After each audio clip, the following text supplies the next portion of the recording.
आज की इस वीडियो में हम परचेज की एंट्री करनी सीखेंगे टैली प्राइम में, दोनों ही केसेस में, लोकल के केस में भी और इंटर स्टेट के केस में भी। मान लीजिए कि हमारी जो कंपनी है वो नोएडा की है और जो हम बिल रिसीव कर रहे हैं, जो हमारे सप्लायर हैं वो दिल्ली के हैं, तो ये केस इंटर स्टेट का हो गया। और दूसरी जो लोकल है, मान लीजिए कि हमारा जो सप्लायर है वो यूपी का है और हमारी जो कंपनी की एड्रेस है वो भी यूपी का ही है, तो ये लोकल परचेज का केस हो गया। तो इस तरीके की भी एंट्री हम करनी सीखेंगे। तो ये सबसे पहले हम इंटर स्टेट परचेज की एंट्री करते हैं। तो अभी हम सेल्स वाउचर पे हैं। परचेज वाउचर पे जाने के लिए हम सबसे पहले गेटवे ऑफ टैली पे आ जाते हैं और इसके बाद हमें वाउचर्स पे जाना होता है और इसके बाद हम F9 करेंगे प्रेस, तो हम परचेज वाउचर पे आ जाएंगे। परचेज वाउचर पे आ जाने के बाद हमें जो सप्लायर का इनवॉइस नंबर है वो हम यहाँ पे डालना है। तो जो भी नंबर है इनवॉइस का, मान लीजिए कि 123 नंबर का इनवॉइस दिया है 1 अप्रैल 2022 का, तो ये हमने डाल दिया है। और पार्टी अकाउंट नेम हम डालेंगे और हमने अभी तक पार्टी बनाई नहीं है तो हम ये बना लेते हैं। Alt+C करते हैं प्रेस, या यहाँ से ही क्रिएट में चले जाएंगे, XY कंपनी लिख लेते हैं। अंडर में आएगा sundry creditor, maintain balance bill bye bill, इसको यस करेंगे। जो भी कॉन्टैक्ट डिटेल्स हैं वो हम चाहें तो यहाँ पे डाल सकते हैं। एंटर प्रेस कर देंगे। अगर पार्टी रजिस्टर्ड है, अगर जीएसटी चार्ज कर रही है तो इसका मतलब ये रजिस्टर्ड ही होगा। अगर रेगुलर है तो रेगुलर डालेंगे, अगर कंपोजिट है तो कंपोजिट डालेंगे। मान लीजिए कि रेगुलर है तो हम रेगुलर डाल देते हैं। जीएसटी नंबर हम यहाँ पे डाल देते हैं, कोई भी नंबर हम यहाँ पे डाल देते हैं डेमो के लिए। और हम एंटर प्रेस करते हुए इस स्क्रीन को भी हम सेव कर देंगे। और यहाँ पे हमें एंटर प्रेस कर देना है। कुछ हम चाहें तो हम लिख सकते हैं, अदरवाइज़ हम इसको स्किप कर देंगे। इसको भी हम एंटर करते हुए हटा देते हैं, ये सेम ही रहेगा। परचेज लेजर हमने अभी तक बनाया नहीं है तो हम इसको बना लेते हैं। Alt+C करेंगे या यहाँ से क्रिएट पे ही चले जाएंगे। परचेज हम GST परचेज @18% यहाँ पे कर देते हैं। ये हम परचेज का लेजर बना रहे हैं तो अंडर में परचेज अकाउंट्स आएगा। टाइप ऑफ लेजर को नॉट एप्लीकेबल रखना है, GST एप्लीकेबल को इसको एप्लीकेबली छोड़ देना है। बाकी हमें कुछ भी अल्टर नहीं करना है, इसको नो ही छोड़ देना है।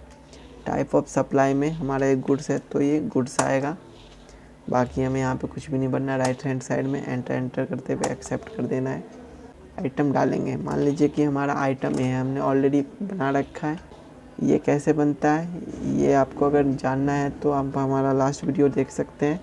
फ़िलहाल मैं आपको बता देता हूँ कि ये हमने कैसे बनाया है। इस पर हम कंट्रोल एंटर कर देते हैं, इसको देख लेते हैं। आइटम में आइटम ये रखा है हमने, अंडर में प्राइमरी रखा है, यूनिट्स को पीसेस में रखा है। ये हमने ऑलरेडी बना रखा है, यूनिट्स भी हमने बना रखा है, लास्ट वीडियो आप देख सकते हैं आप चाहें तो। GST एप्लीकेबल है, सेट अल्टर GST डिटेल्स को हमें यस करना होता है। और इसके बाद हमें HSN नंबर यहाँ पे डालना है, ये मैंडेटरी होता है। बाकी कैलकुलेशन टाइप में हमें ऑन वैल्यू रखना है, टैक्सेबिलिटी टैक्सेबल रखना है।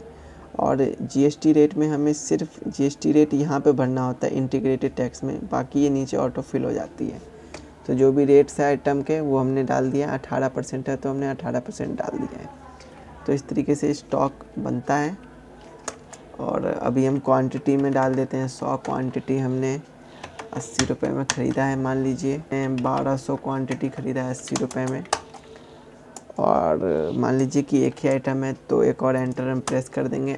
और अब हम इनपुट GST का लेजर डालेंगे।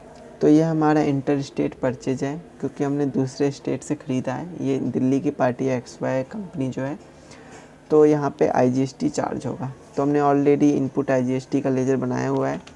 इनपुट IGST का ये हम यहाँ पे डाल देते हैं। अगर आप ये जानना चाहते हैं हमने कैसे बनाया है वो हमने लास्ट वीडियो में बना रखा है। फ़िलहाल मैं आपको थोड़ा दिखा देता हूँ। कंट्रोल एंटर से अंदर आ जाते हैं। नेम में इनपुट IGST डाल देते हैं, एंटर में duties and taxes, type of duty में GST, टैक्स टाइप में integrated tax, percentage of calculation 0, rounding method में नॉट एप्लीकेबल ही रखना है। और इस तरीके से हमारा इनपुट IGST का लेजर बन जाएगा। तो ये ऑटोमेटिक यहाँ पे वैल्यू आ गई 18% कैलकुलेट हो गए। तो हमें कुछ भी नहीं करना है, एंटर प्रेस करते हुए इसको हम नो रख देंगे, प्रोवाइड जीएसटी पेबल डिटेल्स को, और हम इसको सेव कर देंगे। तो ये हमारा परचेज हो गया इंटर स्टेट का। अब हम दूसरा वाला परचेज सीखते हैं जो सेम स्टेट है। तो सेम स्टेट का भी हम करते हैं। यहाँ पे मान लीजिए कि 543 नंबर का इनवॉइस है, 1 अप्रैल का है। तो हमारी पार्टी मान लीजिए AB कंपनी है। AB कंपनी हमने ये कैसे बनाया वो भी हम देख लेते हैं। कंट्रोल एंटर प्रेस करते हैं, इसको हमें संडे क्रेडिटर में रखना है। और ये जो हमारा स्टेट है वो सेम स्टेट ही रहेगा, यूपी का ही है, और हमारी जो ऑफिस की एड्रेस है वो भी यूपी का ही है। और जीएसटी नंबर हमने यहाँ पे डाल दिया है। तो इस तरीके से ये लेजर बनेगा। वापस आ जाते हैं हम और हम आगे बढ़ते हैं, इसको भी एंटर प्रेस करते हुए आगे बढ़ते हैं। जीएसटी परचेज से 18% हम लेजर सेलेक्ट कर लेंगे। आइटम हम यहाँ पे लिख देंगे, आइटम है मान लीजिए कि 50 क्वांटिटी 80 रुपये के हिसाब से हमने ख़रीदा है। तो ये हम यहाँ पे डाल देंगे, एंटर एक और प्रेस करेंगे। अब हम इनपुट CGST, इनपुट SGST हम यहाँ पे डाल देते हैं और हम एंटर करके इसको भी हम सेव कर देते हैं। तो इस तरीके से हमने लोकल और इंटर स्टेट दोनों ही परचेजेस की एंट्री करनी सीखी है टैली प्राइम में। तो आज के वीडियो में इतना ही था। इस तरह के और वीडियोज़ के लिए आप हमारे चैनल को सब्सक्राइब कर लें।